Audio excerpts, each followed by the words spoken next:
Why was everyone so quiet when she stepped off the transport? The C-130's engine still thundered behind her, sending ripples of snow and grit across the frozen airstrip.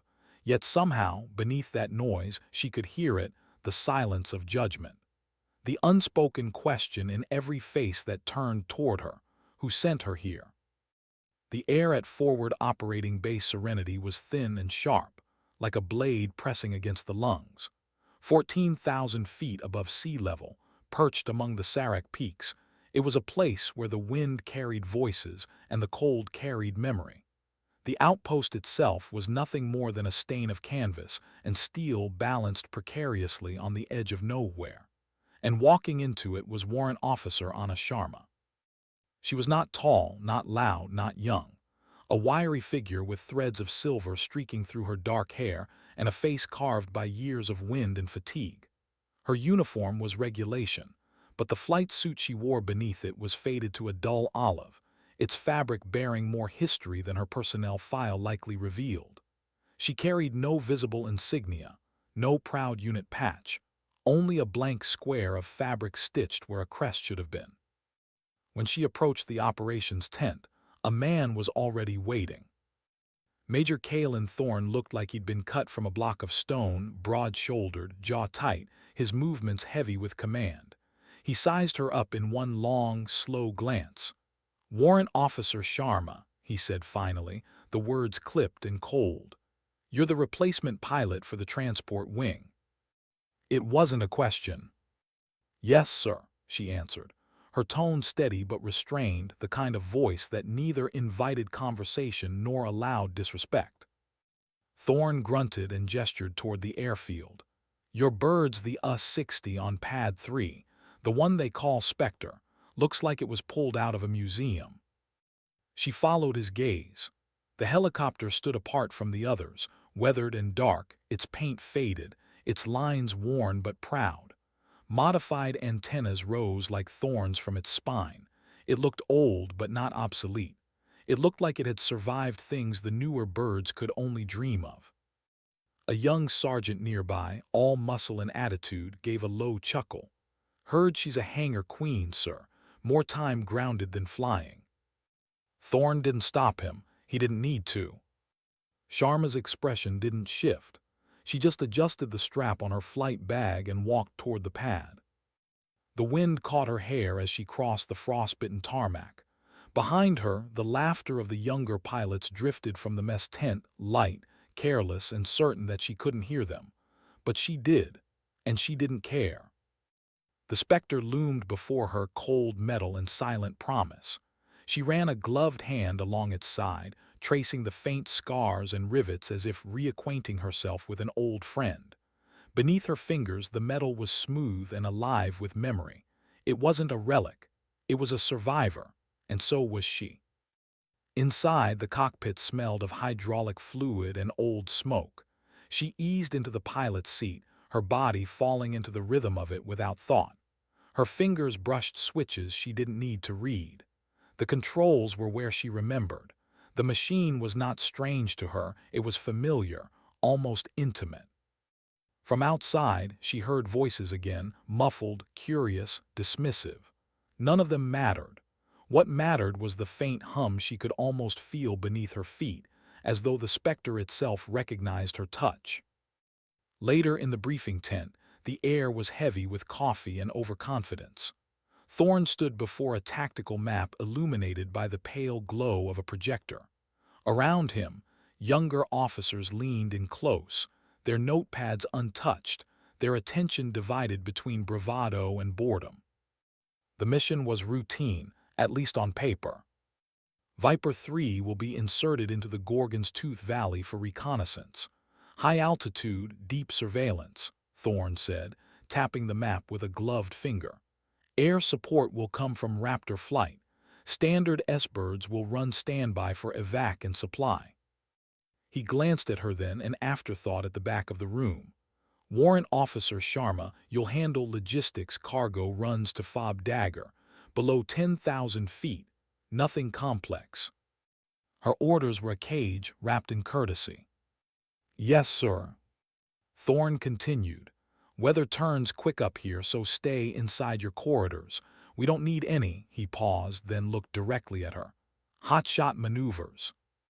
A few chuckles rippled through the room. One came from Reyes, the same sergeant from the pad. He leaned against a support pole, smirking. "Guess that means no sightseeing, ma'am." Sharma's eyes stayed fixed on the map. The glowing lines of elevation told a story no one else seemed to read. Then she spoke. "Sir, the isobaric charts indicate a pressure drop forming over the Gorgon's tooth massif. If the system accelerates, you could see katabatic winds exceeding 80 knots through that valley." The tent fell silent. Thorne's jaw tightened. He was an infantryman at heart, a soldier who trusted terrain more than atmosphere. "Your concern is noted, warrant officer. Our weather techs have cleared the window. Your job is pointed to point B. Let us handle the planning." Reyes grinned, unable to resist. "Yeah, ma'am, we need beans and bullets, not a weather report." Laughter, short, sharp, nervous. Sharma didn't react. She just held Thorne's gaze for a heartbeat longer than protocol demanded, then gave a small nod. The conversation was over. But her silence was not surrender. After the briefing, she walked out alone, the wind whipping against the tent flaps as if the mountain itself had heard what was said. She could feel their eyes on her back, the way soldiers look at something they don't understand. She didn't need their approval. She had something rarer, certainty. Over the next 2 days, she flew her assigned runs. Crates of MREs, ammunition, medical packs, nothing glamorous. Nothing that earned a line in any report, but her flights were perfect, smooth, efficient, and precise. No wasted fuel, no deviations, no errors. On the ground, she worked with the maintenance crew, sleeves rolled, gloves off, tools in hand. The men watched her, half curious, half skeptical, until she corrected their torque settings by touch alone, until she spotted a misaligned sensor they'd missed twice, until she stripped and resealed a hydraulic line faster than anyone in the hangar. "She knows this bird better than the manual," muttered the crew chief, a grizzled veteran named Elias. "Acts like she built it herself." By the end of the second day, the skepticism began to fade, a little. In the mess hall, though, things didn't change. She ate alone at the far end of the room, near the window where the mountains looked close enough to touch. She read quietly between bites of cold food, a paperback balanced in one hand, her coffee untouched until it cooled. The others filled the space with noise, laughter, gossip, the easy arrogance of youth. She listened, but only enough to know what they didn't. The storm was coming. The barometric shifts were subtle but unmistakable. The way the wind rose at dusk, the halo forming around the moon, the electric bite in the air before sunrise. To her, it wasn't data. It was instinct, a language of the sky she'd learned through scars and sleepless nights. But no one asked her again. When the first warning came, it wasn't thunder. It was a whisper. A quiet alert from a remote weather buoy, pressure drop accelerating, convergence forming faster than expected. The young Air Force lieutenant monitoring the system paled when he saw the numbers. He sprinted to Thorne's tent. "Sir, that front Sharma mentioned, it's not just forming, it's collapsing. This is," he hesitated, swallowing hard, "a full-scale blizzard, a whiteout event." Thorne's hand froze on the radio. "When?" "It's here, sir, now." Within minutes the base turned frantic. Radios crackled, warnings blared, then chaos. "Viper 3 to base." Static crackled through the comms. "Rockslide Miller's down, leg injury, evac, impossible." Then nothing. The wind rose like a living thing, screaming through the canvas tents and slamming against steel. The world outside turned white. Visibility, 0. Inside the operations tent, the lights flickered as men scrambled over maps and screens. Thorne's voice cut through the din. "Get the S-birds up, now." "Can't, sir," came the reply. "Grounded, wind shear will shred the rotors." Reyes slammed his fist into the console. "So we just leave them?" No one answered. The silence that followed was colder than the storm itself. Thorne's face was stone. His men were dying out there, and every regulation, every safety code, every ounce of military training told him the same thing: you can't fly in this. But the storm didn't care about training. A voice broke the silence, calm, steady, familiar. "I can get them, sir." Heads turned. Ana Sharma stood in the doorway, her flight suit already zipped, her helmet under one arm. The wind howled behind her, snow swirling around her boots. Thorne stared as if she'd lost her mind. "Don't be ridiculous, warrant officer. I just heard my chief pilot say it's impossible. You are not to even approach your aircraft." She didn't flinch. "Your chief pilot flies a standard Jayhawk, sir. It's not rated for these conditions." Her voice was even, respectful, but carrying that undercurrent of certainty again, the one he'd ignored before.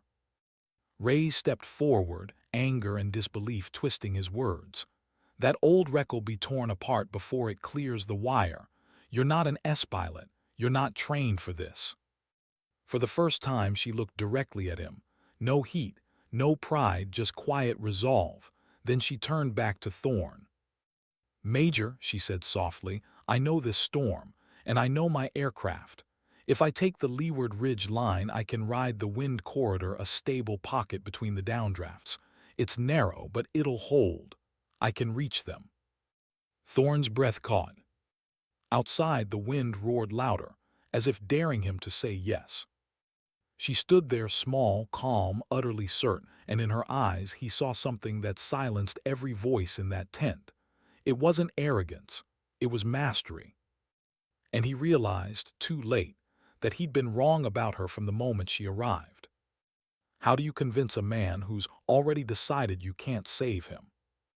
The tent was still, the air vibrating with the weight of her words. Outside, the wind screamed against the canvas like a living thing. The storm had swallowed the peaks, a white, shifting void where mountains used to be. Thorne stared at her, the map between them a graveyard of blinking coordinates. His men were out there, somewhere beyond those flashing red markers, in the belly of a storm that could tear a Blackhawk apart like paper. "Warrant officer," he said, his voice low, deliberate. "You're telling me you can fly into that, find 4 men in zero visibility and bring them home?" "Yes, sir." There was no hesitation, no tremor, just quiet truth. Reyes gave a bitter laugh, but it came out small, brittle. "She's out of her mind." Sharma ignored him. Her eyes never left Thorne. He wanted to say no, to call it what it was, suicide. But something in her gaze stopped him. The certainty there wasn't reckless. It was ancient. It was the look of someone who had already lived through storms worse than this. Someone who knew exactly what it cost to be right when everyone else was afraid. "Get your bird in the air, warrant officer," Thorne said finally, his voice gravel, "and bring my men home." The room exploded into motion. "Prep the pad, clear the line, get Elias and the ground crew moving now." As the others ran, Sharma moved differently, not fast, not frantic, just focused, deliberate. She zipped up her flight suit and pulled on her gloves as if every motion was part of a ritual she'd performed 1,000 times before.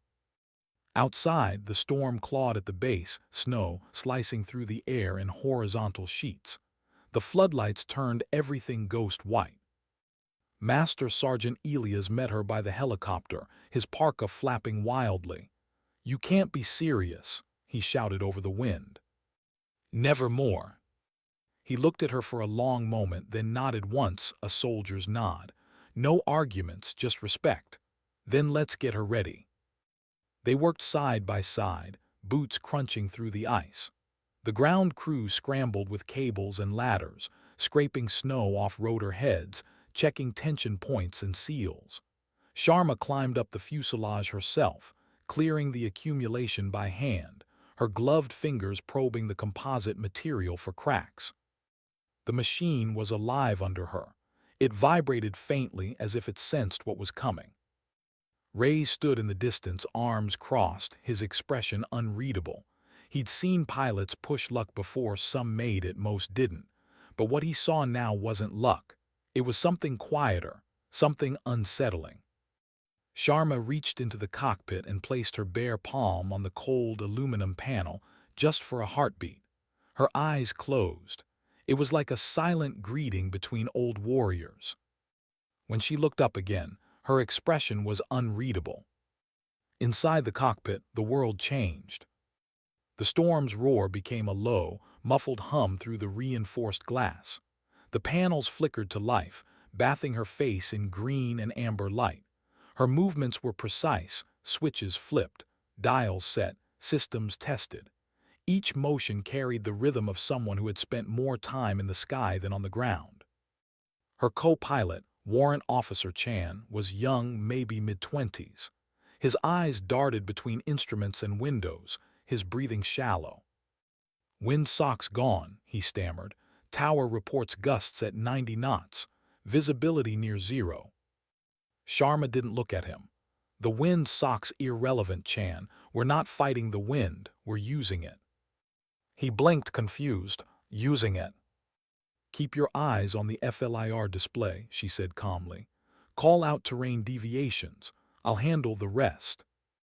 The turbine spooled up, a slow, rising whine that became a roar. The Spectre came alive. Snow blasted away from the pad as the rotors began to turn, faster, louder, until the air itself seemed to vibrate with power.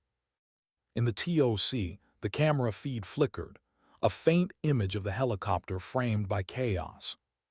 "She's actually going to do it," Thorne murmured, half in awe, half in disbelief. Outside, Sharma's voice came over the radio, low and steady, lifting.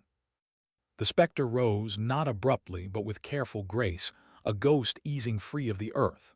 The skids hovered inches above the snow, rocking as gusts slammed into its side. "Hold it," Sharma murmured. The helicopter steadied, ground effects stable. Chan's knuckles were white against his harness. The cockpit rattled like it might come apart. "Ma'am, we can't climb in this." Sharma made no answer. Her hands were already moving. The helicopter tilted forward, nose dipping. Instead of fighting the storm, she pushed into it, hugging the ground, skimming just above the base structures, using them as cover to build speed. "Jesus," someone whispered in the TOC. "She's flying into a canyon." But Sharma wasn't running blind. On her forward display, the terrain came alive in ghostly shades of green, mountains, ridges, ravines, rendered by the Spectre's advanced terrain-following radar. To her, the storm was not chaos. It was a living map. They dropped into a narrow valley.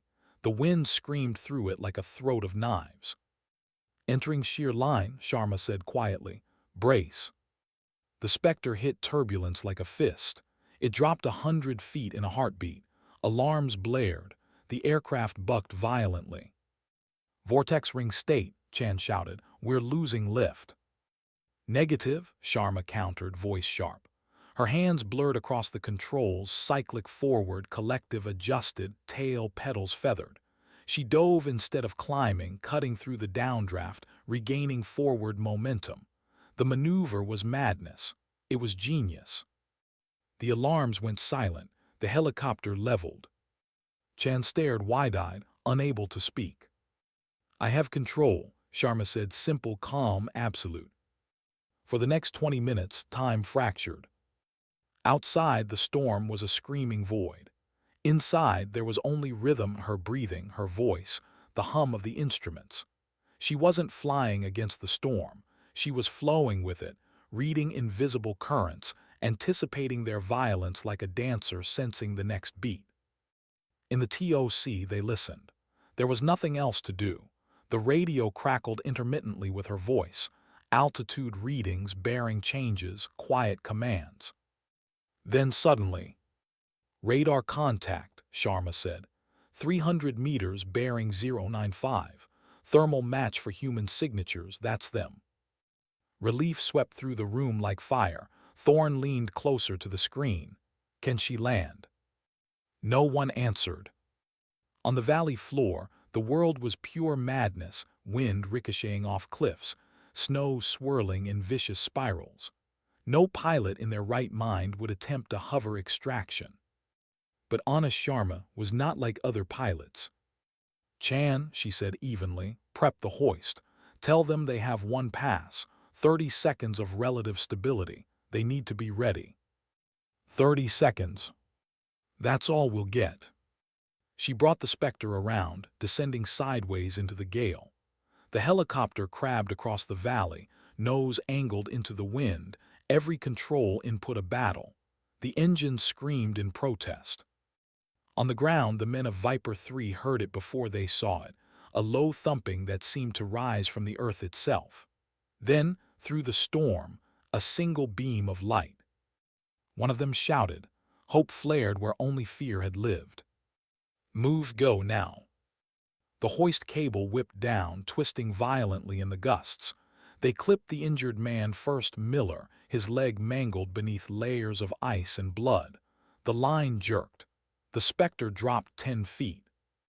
In the cockpit, Sharma fought the controls with both hands and both feet, her whole body moving as one with the machine. The skids scraped stone. "Bring him up," she shouted. The winch screamed as it reeled him in. One by one, they rose, ghosts pulled from the jaws of the mountain. The last man clipped himself in as a gust slammed the Spectre sideways. Metal shrieked. A skid kissed rock again. Sharma didn't hesitate. She slammed the throttle, redlining the engines. The helicopter surged upward, dragging the soldier through the air until he was clear. In the TOC, the line went silent. Every monitor flickered with interference. Then, "Spectre to base," came Sharma's voice, low, controlled, almost serene. "Viper 3 secured, returning to base." The room erupted. Men cheered, some shouted, others just sank into their seats with tears in their eyes. Thorne said nothing. He just stared at the blinking icon on the radar, the one dot moving steadily home through the storm. The flight back was slower, harder. The wind clawed at the Spectre, trying to tear it apart. Inside, the rescued soldiers huddled in the cargo bay, frostbitten, half-conscious, alive. Chan kept his eyes on the instruments, his hands trembling. "Ma'am, if we push the turbines any harder, they'll hold," Sharma said quietly. "She'll hold." And somehow she did. Through the white fury, the dim lights of Fob Serenity appeared, blurred, flickering, beautiful. "Base, this is Spectre," Sharma called. "Requesting immediate med evac on approach. We're not landing, we're hovering drop." "Copy, Spectre, med bay standing by." She brought the helicopter in low, engines straining. The skids hovered just above the snow while the rescued men were lowered directly into the arms of medics waiting below. When the last soldier's boots hit the ground, Sharma eased the collective down. The Spectre touched the pad as softly as a sigh. The turbines wound down. The storm still raged outside, but inside that cockpit there was silence. Chan exhaled shakily, head falling back against the seat. You actually did it." Sharma didn't answer. She just sat there, hands resting lightly on the controls, eyes forward. The lights flickered once more, then steadied. In the TOC, Thorne stood frozen before the monitor. For the first time in his career, he had no words. Outside, the snow continued to fall, soft, endless, indifferent. But for 5 men, for one quiet pilot, and for everyone who had doubted her, the world had just changed. How do you return to normal after defying nature itself? The storm still howled outside, but inside the base, time had gone strangely still. The air reeked of jet exhaust, antiseptic, and disbelief. People moved without speaking, medics, mechanics, soldiers, all doing what they'd been trained to do, yet each of them glancing toward the same direction every few seconds. Toward the helicopter pad. The Spectre sat there, half buried in swirling snow, steam rising from its turbines like breath from a living beast. And beside it, framed in floodlight and falling ice, stood Ana Sharma. She didn't look like someone who had just flown through hell. Her helmet was under one arm, her face streaked with frozen sweat, her posture relaxed. There was no triumphant pose, no celebration. She just stood there, watching the medics rush the stretchers into the medical tent. Major Thorne was among them. His gloves were soaked, his voice raw from shouting orders. When he caught sight of her across the pad, their eyes met briefly, silently. Then he turned back to the wounded because duty came first. Inside the medical bay, chaos reigned in controlled rhythm. Pulse weak. We need saline now. Get the heater blankets. Miller, the man with the shattered leg, lay pale and shaking but alive. The others hovered between exhaustion and shock. And every one of them, through cracked lips, chattering teeth, kept muttering the same thing. She came for us. Outside, the snow began to soften. The edge of the storm was breaking. The wind still screamed across the ridges, but the valley floor was calmer now, eerily calm, like the world had paused to exhale. Word spread fast, it always did. By midnight, everyone at Fob's Serenity knew. The quiet woman, the one who ate alone, the one with the old helicopter and older eyes, had flown into the storm that grounded gods and come back with 5 men alive. At first, they whispered it like gossip. Then, as the details unfolded, they spoke it like prayer. "Did you see the flight data?" someone said in the operations tent. "She flew manually the whole way, overrode every safety system." "That can't be right." "It's all there. She disabled the stabilization computer. You can see the control inputs. No autopilot, no assist." A silence fell around the monitor. One of the young lieutenants leaned closer, reading the numbers again, his voice soft. "Those are inhuman reflexes. No one reacts that fast." But someone had. In the corner, the comms technician, Corporal Davies, replayed the landing feed from the security camera. Grainy footage.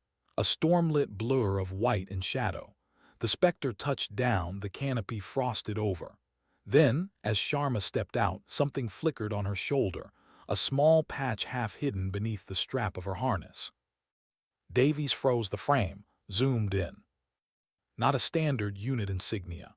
A dark, stylized emblem, a woman's screaming face framed by the blades of a rotor. His breath caught. "Sir, you need to see this." He carried the image to Major Thorne. Thorne had retreated to his office after the medics stabilized the survivors. He hadn't spoken much, just stared at the wall, listening to the dying echoes of the wind outside. When Davies entered, he looked up, weary, expectant. "What is it, Corporal?" Davies handed him the tablet. Thorne studied the image, the patch, the wild-haired woman. He blinked once, twice. A memory surfaced, something he'd heard years ago in a briefing room in Kandahar. A story passed between pilots and operators after lights out. "Banshee." He set the tablet down and opened Sharma's personnel file on his terminal. The screen filled with lines of black redactions. Whole sections struck through, entire years erased. Flight records missing. Unit designations, classified. But buried deep in the fine print, he found one unredacted phrase. "High Altitude Extreme Weather Insertion Specialist, Tier 1 EWO." He scrolled further. Advanced flight programs he'd only ever heard whispered about, the kind reserved for ghosts who flew missions no one would admit existed. And one name, a call sign. "Banshee." Thorne leaned back, the air gone from his lungs. The legend had always been absurd, the kind of myth soldiers created to make sense of impossible rescues. They said Banshee could land on a mountain ridge in a hurricane, could fly blind through electromagnetic storms, could read wind like others read maps. They said she'd saved teams no one else could reach, and vanished afterward without a word. He'd laughed when he heard it. Every commander did. Ghost stories kept rookies humble. Except now, the ghost was standing outside his hangar, quietly checking the oil levels of a helicopter that shouldn't have survived. Morning came like forgiveness. The storm was gone.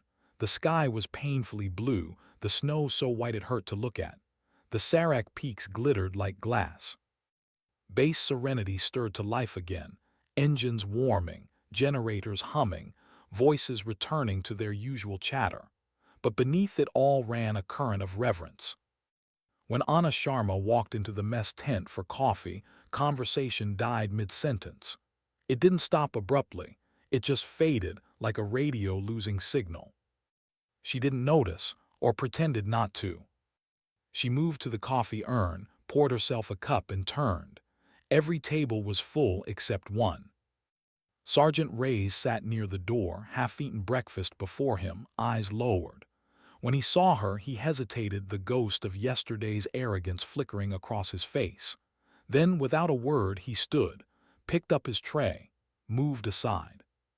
He didn't salute, he didn't speak, he just cleared the seat. It was enough.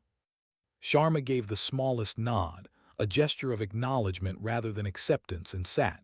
She drank her coffee in silence. Around her, the low murmur slowly returned, reshaped now by respect. Someone at another table whispered, "That's her." Another added, "She doesn't look like a legend." Maybe that was the point. Later that afternoon, when most of the base was thawing equipment or writing reports, Thorne walked alone to the hangar. He didn't call her to his office. He didn't send a message through channels. He went to her world, the one made of steel and rotor blades. She was there, of course. Gloves on, sleeves rolled, wiping hydraulic fluid from a panel with a rag. The helicopter gleamed under the high-angled sun, freshly repaired, silent but ready. "Warrant Officer Sharma," he said, stopping a few feet away. She turned, her expression neutral, eyes dark and steady. "Sir." "I've reviewed the flight data from last night." His voice was quieter than usual. "And I've reviewed your file, the parts I was allowed to see." She waited. He cleared his throat. "Your warning about the weather was correct. My assessment of your capabilities was not."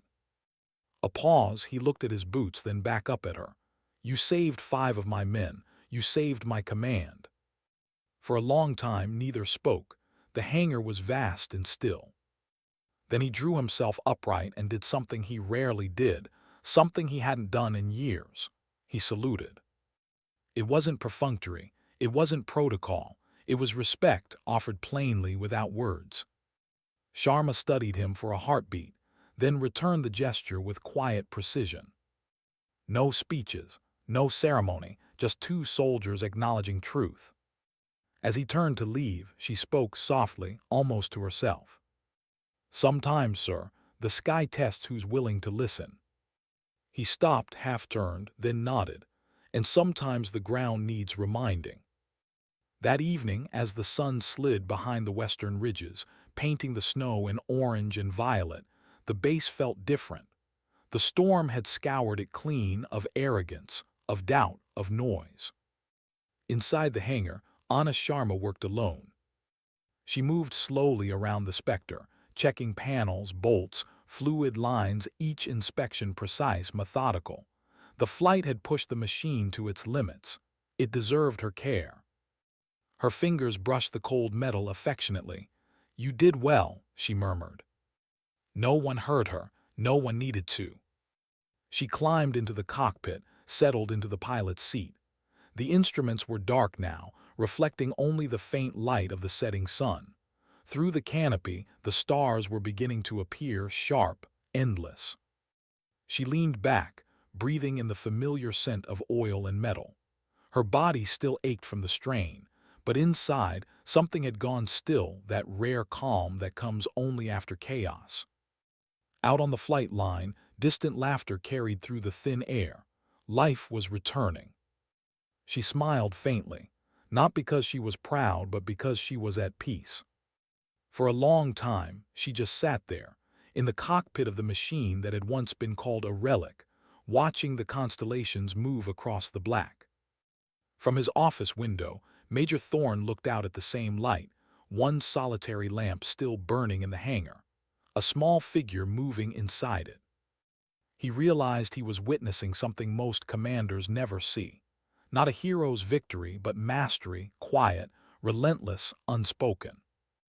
And he knew, with a certainty that settled deep in his bones, that he would never again underestimate a quiet woman in a faded flight suit. Outside, the wind had finally died. The mountains stood silent. The world, for once, listened. Why did silence feel louder than applause?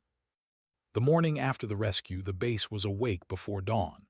The air had that strange stillness that follows disaster, too calm, too pure, as if the world itself was pretending nothing had happened. The storm had left its mark.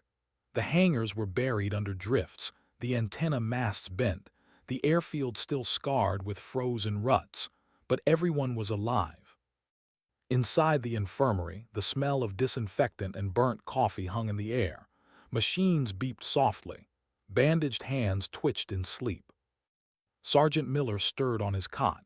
His left leg was immobilized in a brace, his face pale under layers of gauze. The medic beside him checked his IV line. "Easy, Sergeant. You're fine. You're at Serenity." Miller's eyes opened slowly, adjusting to the light. He blinked, confused. "We made it back." The medic smiled faintly. "You made it back because someone came for you." He frowned. His memory was fragments, white, wind, noise, then the sound of blades that didn't seem real. "Our bird went down, we called for evac. Command said no one could fly in that storm." "Someone did." He lay there in silence, the truth sinking in like warmth through frost. "Who?" The medic's expression softened. "You'll see her." Outside, near the edge of the airstrip, Ana Sharma knelt beside the Spectre, a wrench in one hand, a rag in the other. Her breath fogged the air. The ground crew worked around her, clearing ice, checking seals. But she was somewhere else, her mind still in the storm, tracing every second, every control input, replaying each sound the machine had made. There was peace in it, the methodical rhythm of maintenance, the simplicity of bolts and oil and certainty. Machines didn't lie. They either worked or they didn't. And this one had done what no one believed possible. Elias, the crew chief, approached, holding a clipboard. "You don't have to be out here, ma'am. We can finish the checks." "I know," she said softly, tightening a bolt. "But she flew through hell with me. She deserves a proper look over." Elias gave a small nod. "Fair enough."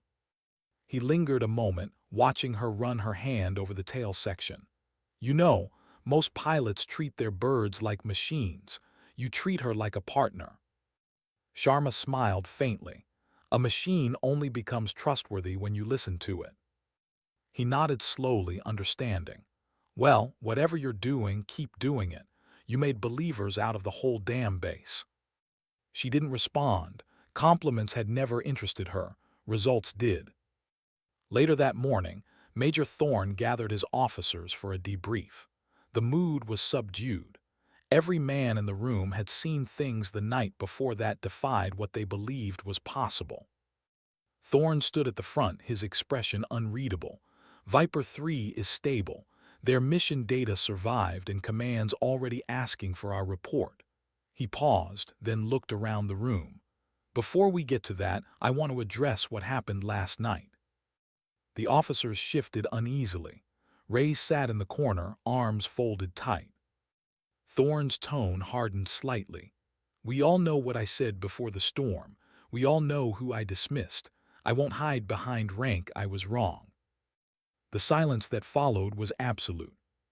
He took a slow breath. Warrant Officer Sharma flew into conditions no aircraft should survive. She didn't just disobey the odds, she understood them better than any of us. She saved 5 soldiers because she trusted what she knew, and she trusted that machine. Reyes looked down, jaw clenched. Thorne's gaze swept the room. "Let that be a lesson. In this line of work, arrogance is deadlier than any enemy. The moment you think you know better than experience, you stop learning and people die for it." He turned to the tactical screen, his voice softening. "We'll file the official report, but remember this. Sometimes the person you overlook is the one holding the whole mission together." He ended the briefing there. No applause, no ceremony, just truth. At midday, Sharma went to the infirmary. The corridor was quiet, the fluorescent lights humming. When she stepped inside, a nurse looked up, startled, then smiled knowingly and motioned her toward the far cot. Miller was awake, propped up by pillows, his arm in a sling. His face was still pale, but his eyes were clear. When he saw her, he tried to sit up straighter. "Ma'am," he rasped, his voice still raw. She shook her head gently. "Rest easy, Sergeant." He studied her for a moment, disbelief mixing with gratitude. "You're the one who flew us out." She said nothing. He gave a small, incredulous laugh. "We thought you were a hallucination. None of us believed a bird could stay airborne in that storm." Sharma's voice was calm. "You believed enough to clip in." He smiled at that, a tired, crooked smile. "They told stories about a pilot who could do the impossible. We thought it was myth." Her gaze softened just slightly. "Myth starts somewhere." For a while they didn't speak. The machines beeped quietly, snow drifted past the window. Then Miller's tone changed. "Ma'am, I heard them say you weren't supposed to fly that night." She met his eyes. "Sometimes the right thing doesn't wait for permission." He nodded slowly, understanding more in that one sentence than in a dozen orders. "Thank you," he whispered. Sharma inclined her head once, not acceptance, not dismissal, and left. As the day wore on, the tension that had defined Fob's serenity began to fade. The men spoke softer, worked steadier. Something about what they'd witnessed had stripped away the bravado. In the mess that evening, Sharma sat at her usual corner, sipping her coffee. Reyes entered with a tray, hesitated, then approached her table. The room went quiet, eyes tracking him. He stopped beside her. "Warrant officer." She looked up. He exhaled, his voice rough. "I said some things I shouldn't have. You didn't have to prove anything to me, but you did anyway. And you saved men I call brothers." She regarded him quietly. "I was wrong," he said simply. She studied his face, the discomfort, the sincerity, then gave a faint nod. "You weren't the first, Sergeant. You won't be the last." He almost smiled. "Maybe not, ma'am, but I'll make sure I remember it." He set his tray down across from her. "If you don't mind, I'll sit here." She didn't answer, but she didn't stop him either. It was the closest thing to forgiveness either of them would ever need. That night the air outside was still. The peaks gleamed under starlight, their sharp edges softened by new snow. Inside the hangar, the Spectre rested quietly, frost glinting across its surface. Sharma sat inside the cockpit again, not flying, just being. The seat fit her like memory. The world was silent but for the soft creak of settling metal. Her mind drifted, not to glory, not to recognition, but to something quieter. A memory of her first real flight decades ago, when the sky was clear and the air warm. Her instructor had told her something she never forgot. Flying isn't about control. It's about listening. The sky will tell you what it wants if you're humble enough to hear it. She had built her life on that lesson. Listening, to weather, to machines, to silence. People mistook silence for weakness. They mistook calm for lack of feeling. But silence was where she found truth. It was where she understood who she was. And tonight, in the aftermath of chaos, she realized something deeper. She didn't fly for approval, or for glory, or even for duty. She flew because when the world broke apart, someone had to hold the line between fear and faith. That someone had always been her. She leaned back, watching the stars through the glass. Outside, the lights of the base flickered faintly, a constellation of their own against the snow. She didn't smile, she didn't cry, she just breathed. Far across the compound, Thorne stood outside his office with a cup of coffee, staring at the same stars. He thought of her, of the quiet woman who had proven him wrong not with speeches, but with skill and grace. He thought about what it meant to lead, and how often leadership blinded men to the quiet brilliance standing beside them. He sighed, the cold biting his lungs. In the end, it wasn't the mission he'd remember. It wasn't even the storm. It was the moment she walked into his tent and said, "I can get them, sir." It was the look in her eyes when everyone else looked away. Inside the hangar, Ana Sharma finally rose. She checked the final readings on her panel, then shut the systems down completely. The machine went dark. The silence deepened. She placed a hand on the console, a wordless goodnight, and stepped down onto the cold concrete floor. The world outside was waiting, but for the first time in years, she didn't feel like an outsider in it.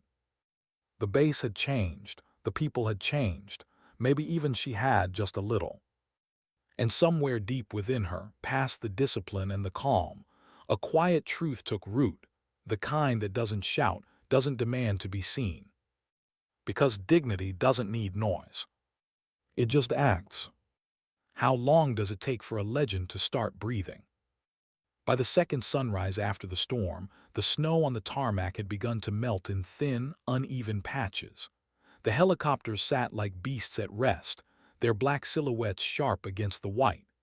The base was alive again, radios humming, boots thudding, the normal rhythm of a war zone trying to remember itself. But something in the air had changed. People spoke softer when they passed her now. The laughter that once trailed her through the mess hall was gone, replaced by a cautious respect that no one wanted to name. Warrant Officer Ana Sharma didn't ask for any of it. She didn't want it. She just kept flying. Cargo runs, med supply drops, short hauls to the lower staging areas. Nothing spectacular, and yet everything she did carried a new kind of gravity. The ground crew watched her more carefully now, not out of suspicion but reverence. The nickname had already started circulating, whispered first, then repeated like a secret prayer. Banshee. At first, it was just rumor. Then a tech from Weather Operations mentioned he'd checked the black box data himself. A few of the old-timers nodded quietly, their eyes saying more than their mouths ever could. By evening, even the young ones, the same pilots who had once mocked her, were speaking her name with something close to awe. Inside the hangar, the day's last light filtered through the high windows, turning the steel beams orange and gold. Sharma stood beside the Spectre, reviewing her maintenance log. Her sleeves were rolled, hands streaked with grease. The smell of oil and cold metal was almost comforting. Elias approached, his heavy boots echoing softly. "You've been at it since dawn." "I've had worse days," she said, not looking up. He scratched his beard, hesitated. "You know they're calling you something now." "I don't care what they call me." "Yeah, I figured you'd say that," he smirked. "Still, Banshee suits you." Her eyes flicked up at him, unreadable. "You believe in ghosts, Sergeant." "I didn't," he said, "not till the other night." That earned him the smallest trace of a smile, a quiet acknowledgement, gone as quickly as it came. Elias looked at her for a long moment. There was something about her, not just skill, not even courage. It was the calm. The way she moved like someone who had already made peace with everything that could go wrong. He finally shook his head and walked away, muttering, "If there's a storm coming, I'm flying with her." That same evening, Major Thorne sat alone in his office. The storm had passed, but its ghost still lingered in his mind. The flicker of lightning on the mountain, the desperate radio static, the sound of her voice steady, unbroken. He turned his monitor toward him again and stared at her file. So many lines blacked out, so many words hidden. It was like staring into a hole where a person should be. He tried to dig, tried to find records, mentions, assignments. Every inquiry returned the same message: restricted, clearance level 6 or above required. He wasn't cleared to know who she really was. That disturbed him more than he wanted to admit. At the edge of the report, buried in a classified tag, was a date 15 years ago, a mission in the Hindu Kush, a helicopter insertion into an area code-named Eclipse. No survivors recorded, aircraft destroyed, operation expunged. Except there she was. Alive. He leaned back, staring at the dark window. Outside, the stars were like holes punched through black paper. He understood then that the woman in the faded flight suit had been carrying more than just a machine through that storm. She'd been carrying ghosts. The next day, a convoy of trucks arrived at Serenity's supply run from the lowlands. With it came a man in a dark jacket, his rank obscured, his voice quiet. He spent exactly 7 minutes in the operations tent. When he left, he handed Thorne a sealed envelope marked with red tape and a single word: recall. Thorne opened it after the man was gone. Inside was a short directive. Subject: Warrant Officer Ana Sharma. Directive: immediate reassignment to undisclosed Tier 1 aviation program. Orders to be executed within 48 hours. Authority: Joint Special Operations Command. Clearance: eyes only. At the bottom, a signature that froze him in place. He didn't recognize the name, but the designation beside it, Command EWO/Blackline Division, was enough. They were pulling her out. He sat back, hands gripping the edges of the desk. He should have expected it. People like her didn't stay in places like this. And yet the thought of losing her, of watching that hangar light go dark, filled him with something he hadn't felt in years: reluctance. When Sharma entered his office later that evening, she already knew. The envelope was still on his desk, unsealed. She glanced at it, then at him. "I assume they want me back." Thorne nodded slowly. "You've been recalled." Her expression didn't change. Understood. He hesitated, choosing his words carefully. "I don't know what unit you came from. I don't know what you've done. But after what I've seen, I can guess. You shouldn't have been here in the first place." "That wasn't your decision," she said quietly. "No," he admitted, "but I'm glad it was made." He looked at her, really looked at her, for the first time not as an officer to a subordinate, but as one human being to another. "You didn't just save my men," he said. "You saved something I'd lost, the part of me that still believes quiet people can move mountains." She held his gaze. "Mountains don't move, Major. You learn to climb them." For a moment he almost smiled. Then he straightened. "You leave at 600. Transport will take you to Command Ridge for transfer." She nodded once. "I'll be ready." As she turned to leave, he spoke again, softer this time. "They'll probably call you Banshee again. I'll call you what I should have from the start, a pilot worth following." She paused at the door. "Names don't change what we do, sir, only why we do it." And then she was gone. That night the hangar lights burned late again. Elias and the crew found her there, packing a few small tools into a canvas bag. "So it's true," he said. "They're taking you back." She didn't answer, just nodded. "Can't say I'm surprised. People like you don't stay in one place long." She gave him a faint, tired smile. "I stay where I'm needed." He crossed his arms. "Well, hell, ma'am, this place still needs you." She shook her head. "No, Sergeant, this place just needed a reminder." He frowned. "Of what?" "That storms don't care what we think we're ready for, only what we are." For a moment, neither spoke.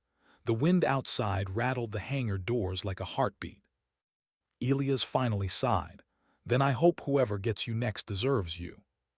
She extended her hand. "Take care of her." He looked at the specter, the battered, faithful bird that had made them all believers. "We will," he said softly. At dawn, the base assembled quietly near the transport pad. No ceremony, no send-off orders, just silence and respect. Sharma walked toward the waiting C-130, her duffel slung over one shoulder, helmet clipped to her side. The snow crunched under her boots. The pilots stood in a loose line, their faces unreadable. Reyes stepped forward first. "Ma'am," he said, his tone steady now humble, "we logged your flight in the training archives. Every pilot here's studying it." She gave him a single nod. "Then learn the right lesson." He hesitated. "Which one, that?" "That sometimes control isn't about power, it's about trust." Reyes's throat tightened. "Yes, ma'am." She walked on. Major Thorne stood near the ramp, his coat dusted with frost. He didn't salute, not this time. He simply said, "You'll always have a pad here, warrant officer." Her eyes softened. "Then keep it clear, sir. The sky changes fast." And with that she climbed aboard. The engines roared to life, snow swirling in spirals behind the tail. The transport lifted, turned east, and vanished into the pale horizon. When it was gone, the wind moved through the base again, a low, steady hum, the kind of sound that fills silence with memory. For days afterward, they talked about her. Not in the way people talk about heroes, loudly, exaggeratedly, but in the way soldiers remember truth, quietly, respectfully. To some, she became a myth again, the ghost who came down from the storm and left without a trace. To others, she was something simpler and maybe more important, proof that mastery doesn't need to shout. That sometimes, the strongest voices are the ones that never have to raise themselves. Weeks later, in a far-off hangar in a classified facility no one at Serenity would ever see, the Spectre sat under a different light. Tools surrounded it. Engineers spoke in low tones. And somewhere in the shadows, a familiar figure stepped forward, helmet under her arm, eyes calm, face unreadable.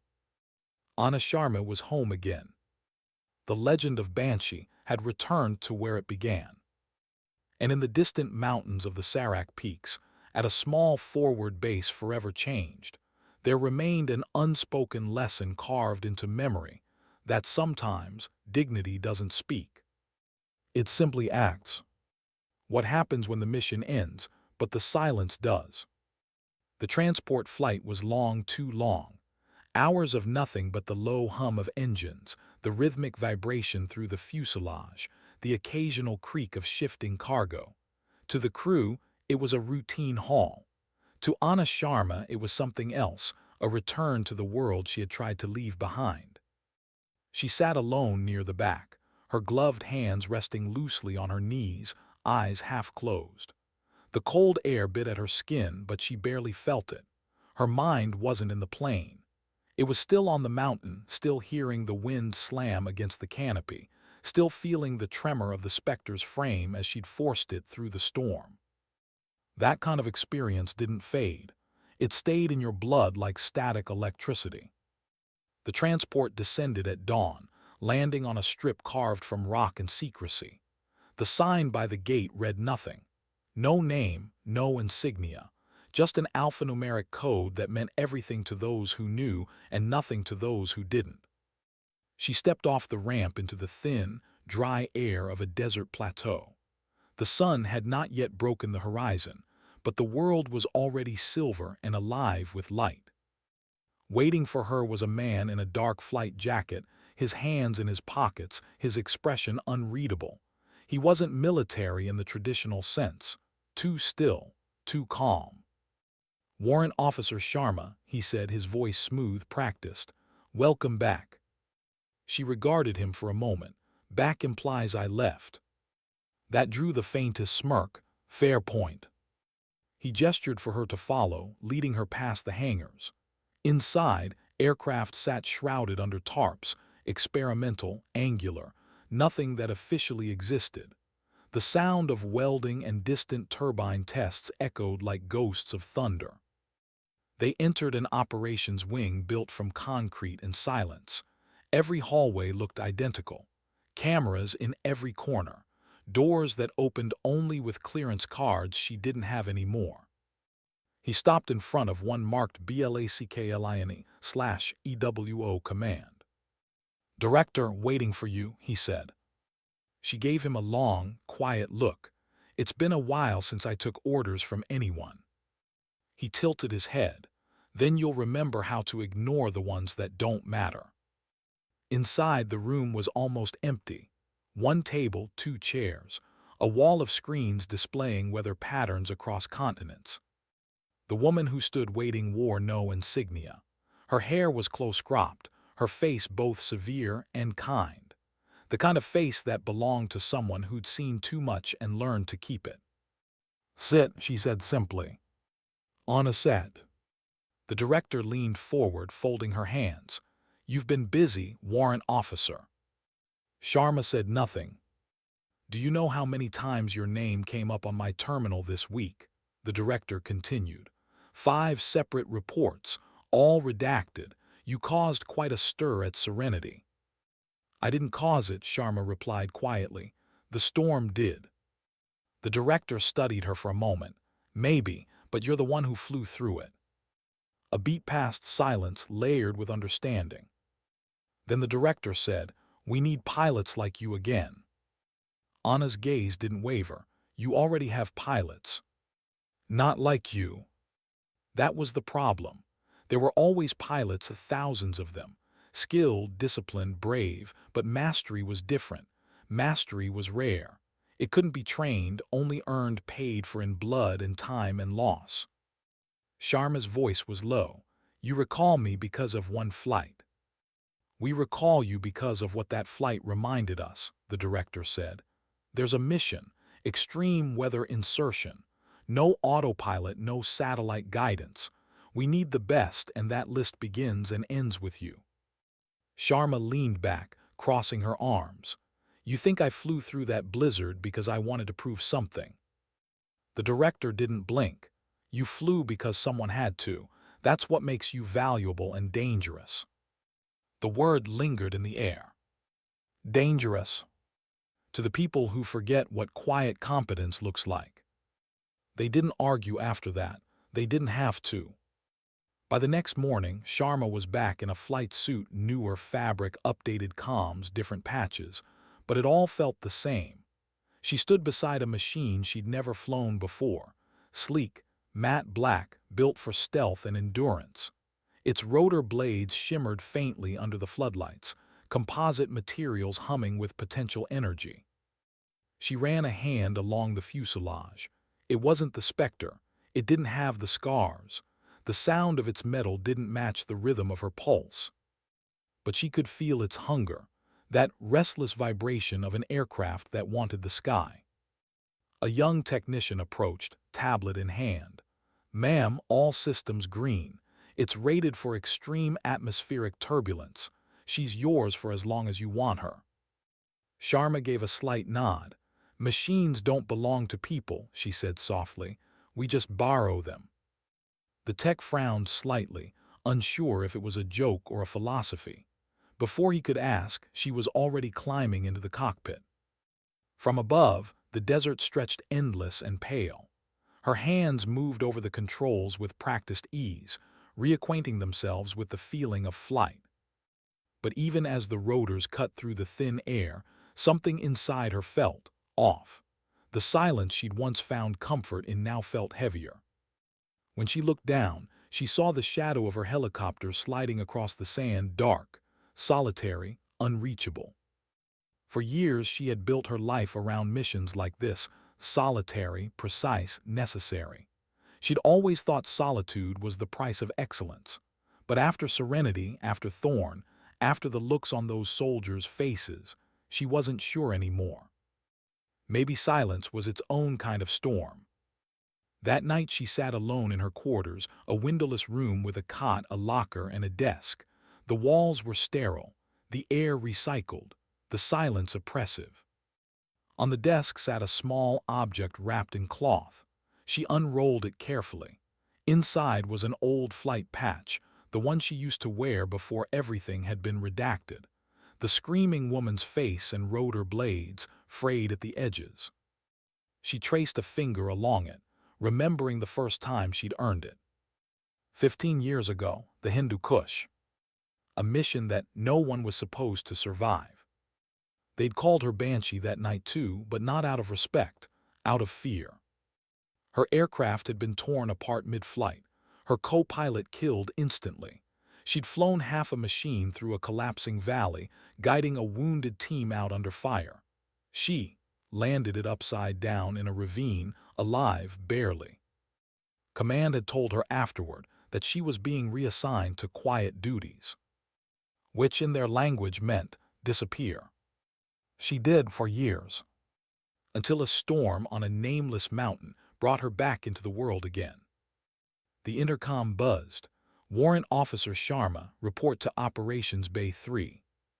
She rose, tucking the patch into her flight bag, and left without a word. In Bay 3, the new helicopter sat prepped, rotor blades folded, sensors glowing faintly in standby. A team of engineers watched her as she approached. Some nodded respectfully, others just stared, like she was part of the mythology they'd only heard about. The director stood nearby. "We're testing your limits again," she said. "Simulated storm flight, 50-knot crosswinds, microburst turbulence, zero visibility nav, just like old times." Sharma adjusted her gloves. "Old times almost killed me." The director smiled faintly. "And yet you're still here." Sharma didn't reply. She just climbed in. The test began as expected. The simulator generated the storm around her. Holographic snow, digital wind, invisible resistance on the controls. But after 15 minutes, the data feed flickered. The storm intensified beyond calibration. The engineers started shouting, "She's out of parameters. System override failing." Sharma barely noticed. Her breathing slowed. Her mind clicked into that old familiar rhythm, that space between thought and instinct. Her hands and feet moved before her conscious mind could catch up. She felt the wind again, not the simulation but memory, the blizzard, the mountain, the cry of metal pushed past reason. And for a moment, it wasn't a test anymore. It was her storm again. When the simulation ended, the hangar was dead silent. The techs stared at the readings.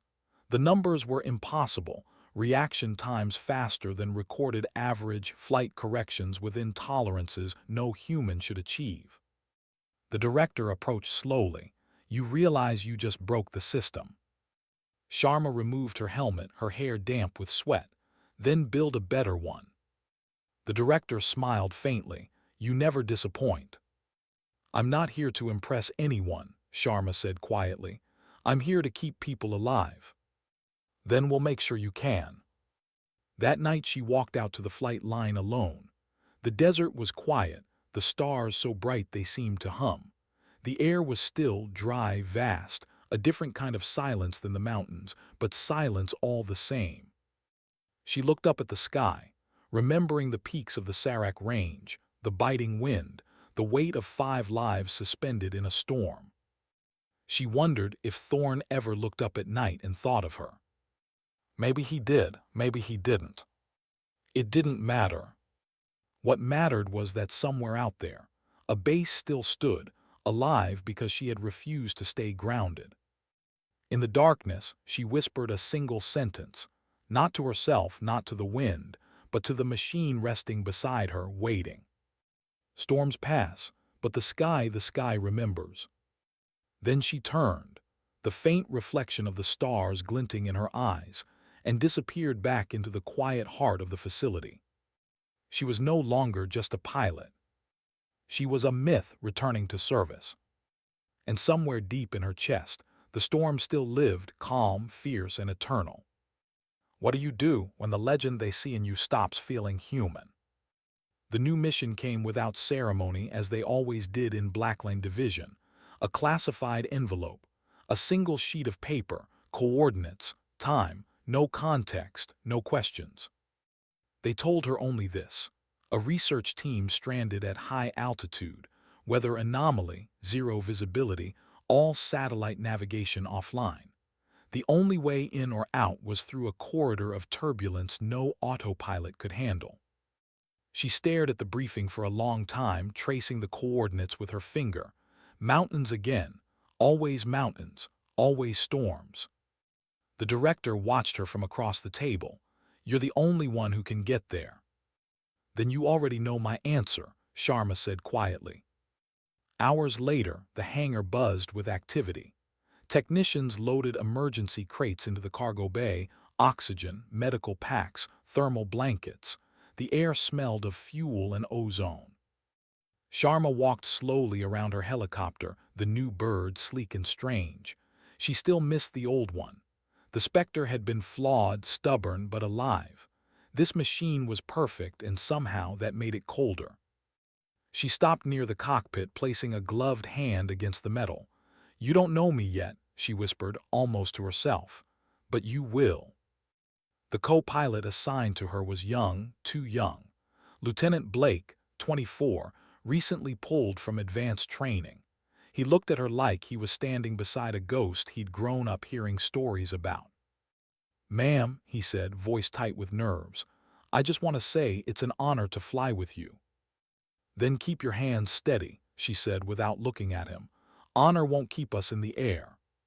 He nodded, swallowing hard. The engines began to spool. Outside, the storm was already gathering, thick gray walls rolling over the horizon, lightning flashing deep within like veins of anger. By the time they reached altitude, visibility had dropped to nothing.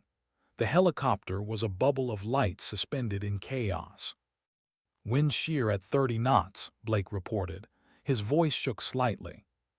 "Expect it to double," Sharma replied calmly, adjusting the cyclic. "Follow the instruments, not your instincts. The sky lies." Lightning forked across the clouds. For a moment, the entire cockpit glowed white, their shadows carved against the panels. Blake flinched. "This doesn't feel survivable." "It rarely does." She pushed the nose forward, angling into the wind. The machine groaned, but she felt the rhythm begin, the same pulse she'd learned years ago, when the only thing between her and death was intuition. She could feel it again, the air's invisible texture, the subtle resistance that told her where the wind bent and where it broke. It was like touching the ghost of the storm she'd conquered before. In the command room hundreds of miles away, the director and her staff monitored a wall of screens. The telemetry looked like chaos, spikes of wind velocity, pressure drops, near-stall readings. "She's in the convergence zone," a technician said. "No one can maintain control in that." The director didn't answer. She just watched the line on the monitor, the one that never faltered. "She's not controlling it," she murmured. "She's listening." Inside the cockpit, Blake fought his breathing. "We're hitting downdrafts, correction, triple downdrafts, altitude dropping fast." "Let it fall," Sharma said. "What?" "Trust me, let it fall, don't fight the air, ride it." The helicopter plummeted, rattling violently. Then, without warning, steadied, caught in a rising current that lifted it like a hand. Blake gasped. "How?" "The wind isn't the enemy," she said softly. "You just have to know where it wants you to go." Outside, snow began to hammer the canopy. The radar was a wall of static. Every warning light on the console was flashing. "Ma'am, our instruments are useless." "Then stop reading them." He turned to her. "Then how do you know where we are?" "I don't," she said. "I know where we're not." He stared at her, not understanding, and yet somehow believing. They found the ridge by sound. A low-frequency echo beneath the engine's pitch, the kind of subtle change only an old pilot could hear. She adjusted her altitude by 10 feet, then 5, then 2, until she felt the pressure equalize.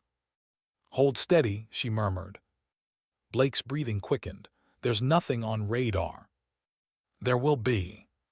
Seconds later, a faint blip appeared on the thermal display, a pocket of heat beneath the snow.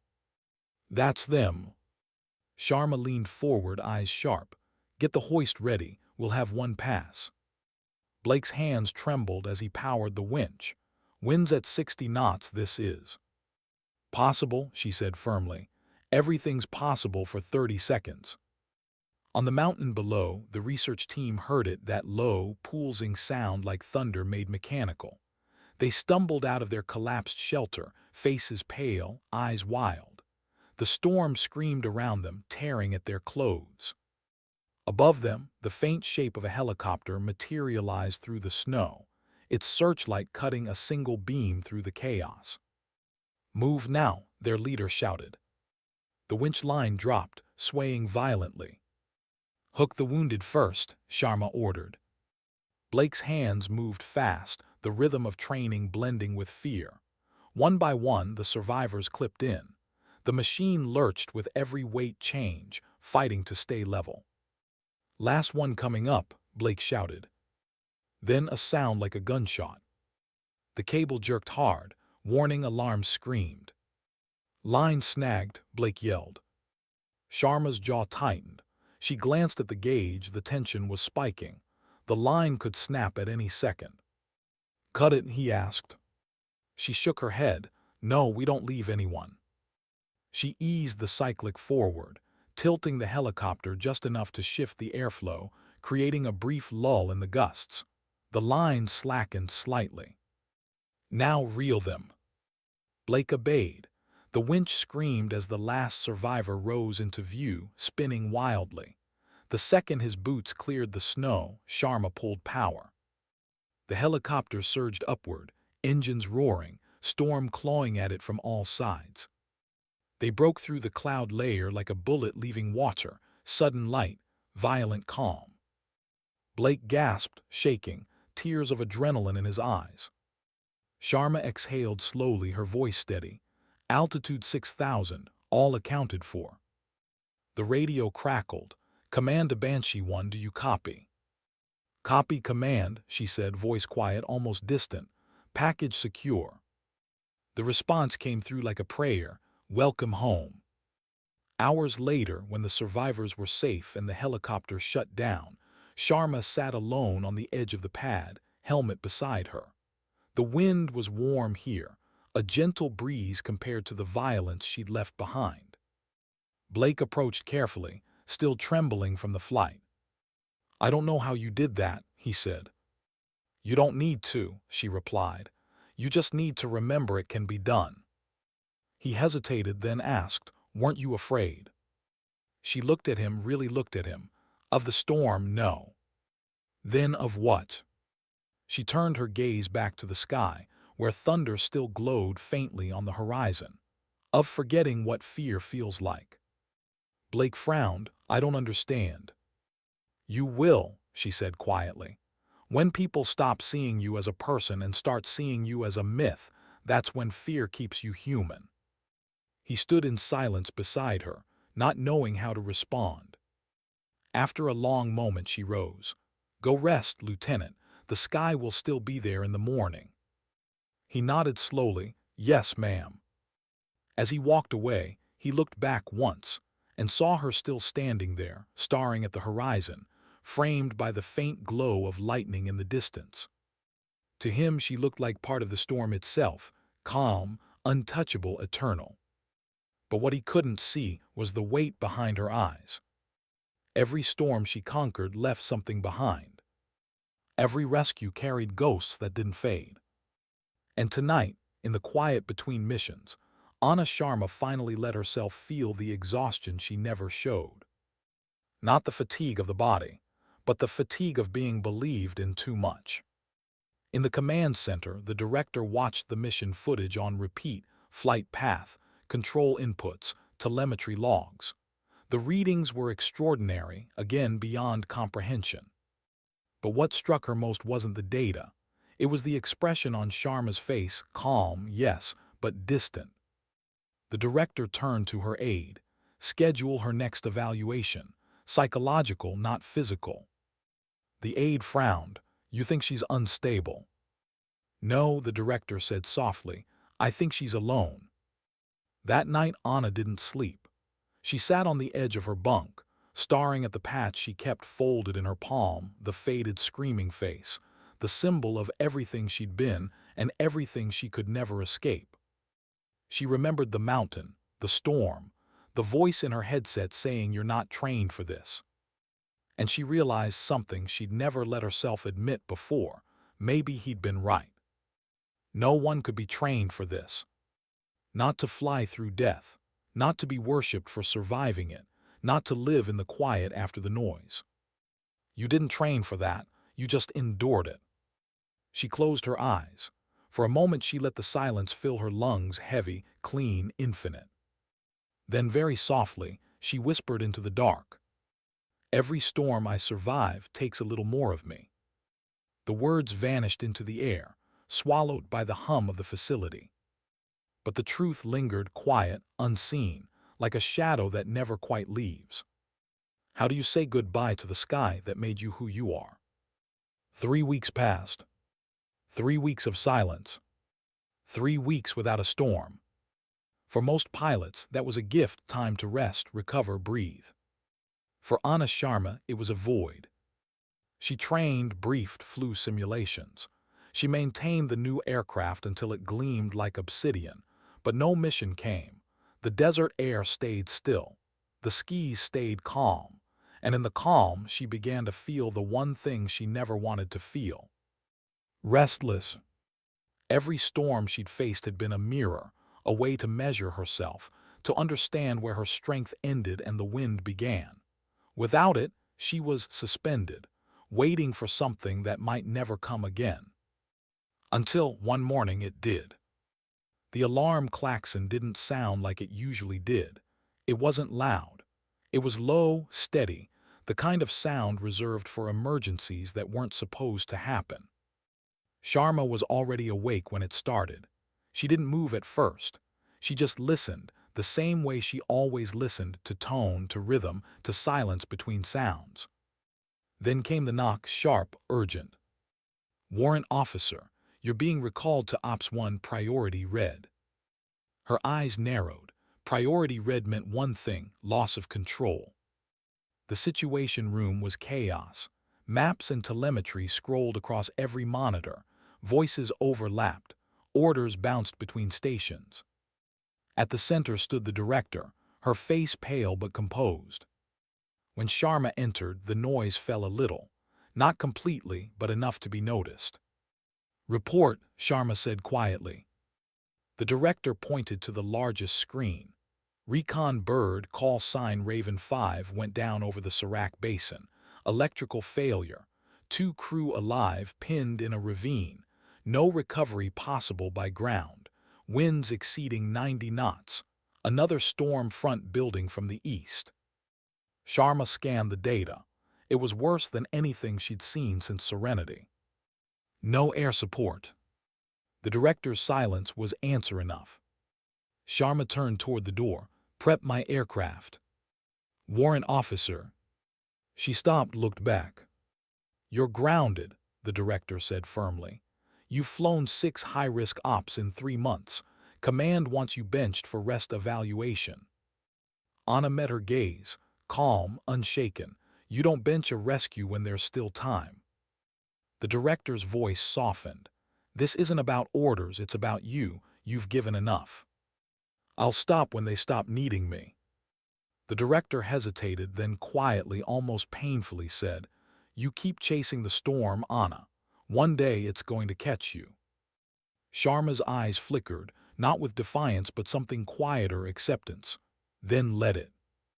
And with that she turned and walked out. On the pad, the storm had already begun to roar. The sand whipped across the runway in sheets. The sky had turned the color of lead. Visibility almost zero. Technicians shouted over the wind, trying to secure tie-downs. When they saw her approaching in flight gear, some shook their heads, others simply stepped aside. Blake was waiting by the chopper, helmet under his arm. "Ma'am, they said you weren't." "I'm not asking," she said. He hesitated, then nodded, jaw set. "Then I'm coming with you." "No." His eyes widened. "Ma'am, I can." "You can follow orders," she said sharply. Then softer, "This one's mine." Before he could argue, she was already climbing in. The canopy sealed with a metallic hiss. Inside the cockpit, the world became small again. Switches, dials, motion, sound. The chaos outside condensed into something she could hold in her hands. The rotors spun to life. The storm howled in response. For a moment she sat still, the machine trembling beneath her, and breathed. Every instinct told her this was it.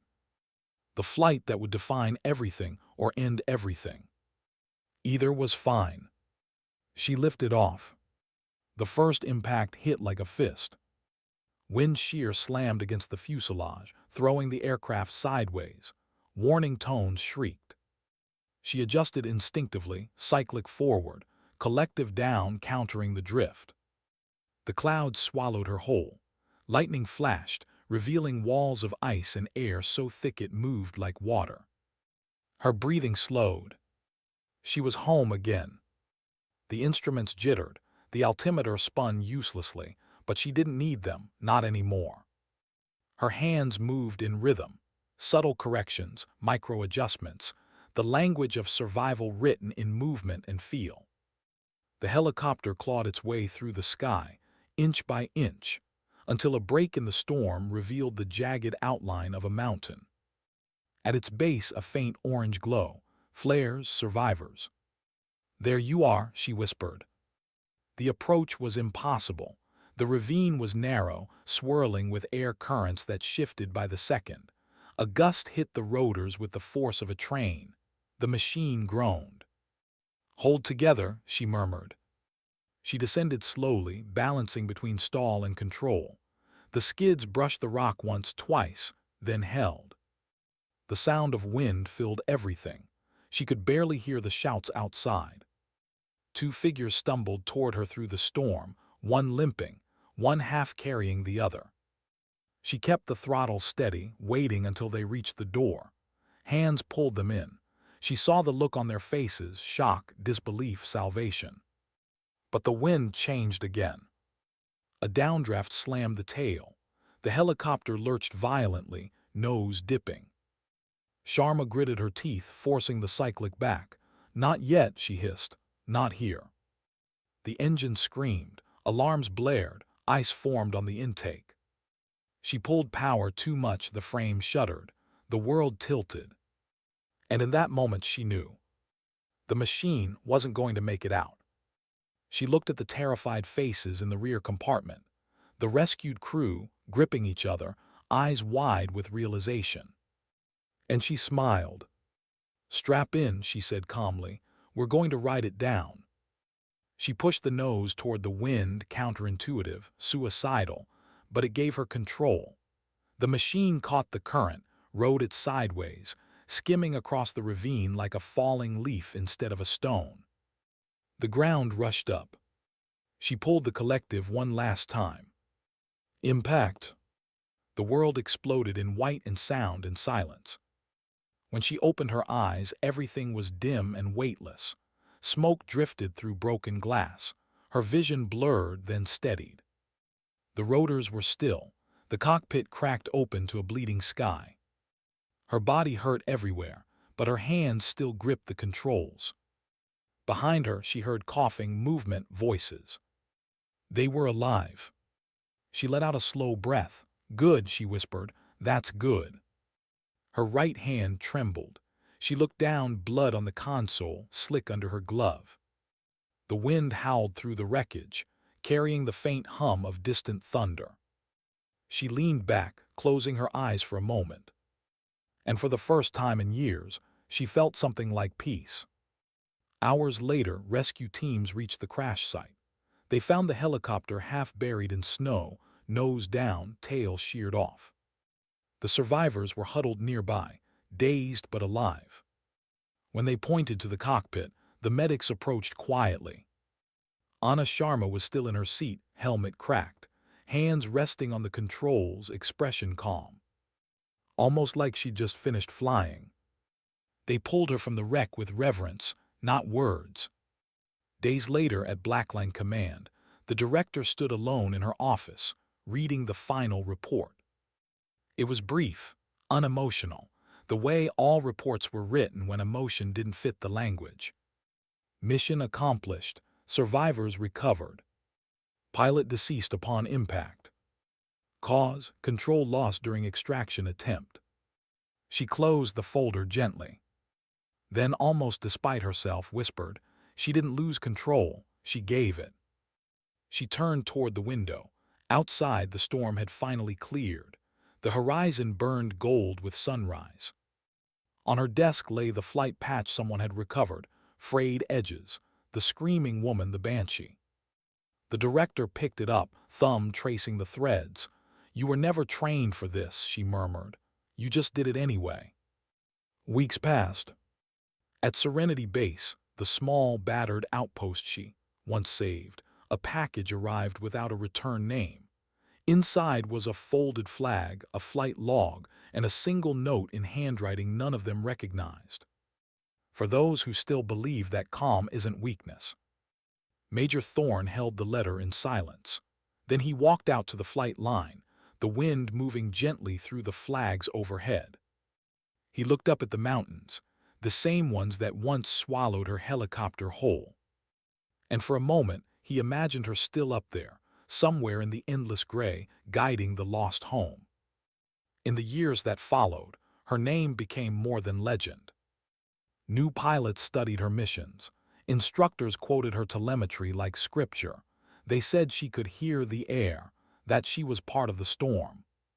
But to those who had really known her, Elias, Reyes, Thorne, she wasn't a myth. She was simply Ana Sharma, a woman who listened when everyone else spoke, who flew when everyone else froze, who believed that silence was a kind of strength. And on certain nights, when the wind rolled down from the high peaks and the snow started to fall sideways, some swore they could still hear it, faint and low at first, then rising. The rhythm of rotors through the storm, a whisper in the static, a ghost's voice in the wind, not screaming, not calling, just flying, because legends don't end. They just keep moving through the dark, lighting the path for those who come next. And somewhere beyond the mountains, where the clouds split and the sky opens wide, the banshee still flies.